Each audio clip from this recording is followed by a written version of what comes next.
حتى إذا أتوا على واد النمل قالت نملة يا أيها النمل ادخلوا مساكنكم لا يحطمنكم سليمان وجنوده وهم لا يشعرون. فتبسم ضاحكا من قولها وقال رب أوزعني أن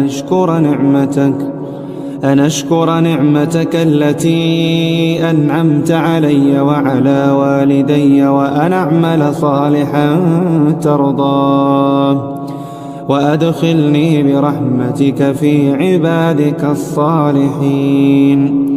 وتفقد الطير فقال ما لي لا أرى الهدهد أم كان من الغائبين لأعذبنه عذابا شديدا أو لأذبحنه أو لياتيني بسلطان مبين.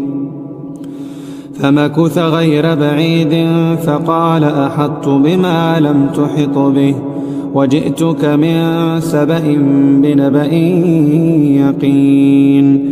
إني وجدت امرأة تملكهم وأوتيت من كل شيء ولها عرش عظيم.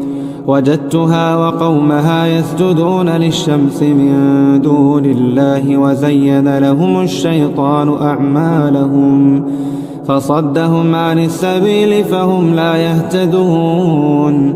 ألا يسجدوا لله الذي يخرج الخبأ في السماوات والأرض ويعلم ما يخفون وما يعلنون. الله لا إله إلا هو رب العرش العظيم. قال سننظر أصدقت أم كنت من الكاذبين.